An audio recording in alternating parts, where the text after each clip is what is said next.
عمران خان کا آج کا خطاب غنڈہ گردی تھا، لگ رہا تھا ان کا ذہنی توازن درست نہیں، شکست ان کے چہرے سے آیا ہے۔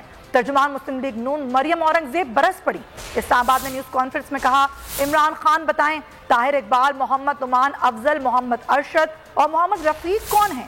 یہ کون سے چپراسی ہیں جن کے ذریعے فورن فنڈنگ آتی رہی اور آپ کے ذاتی اکاؤنٹس میں جاتی رہی؟ پارٹی کے نام پر فورن فنڈنگ کرنا بیرونی سازش ہے۔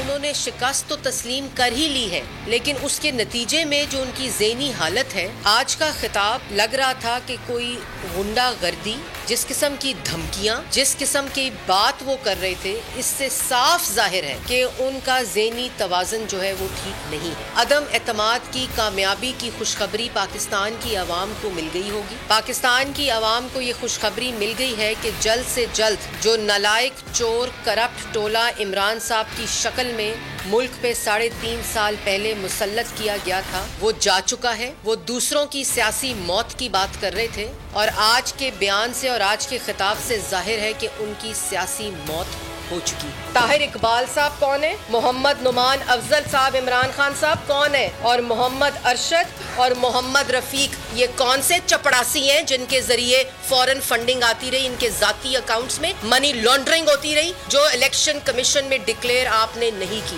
یہ تھی بیرون ملک سازش، جو بیرون ملک آفیسز تھے، جس میں پی ٹی آئی امریکہ، P T I Canada, P T I Australia, P T I U K, P T I Finland, P T I Norway, P T I New Zealand.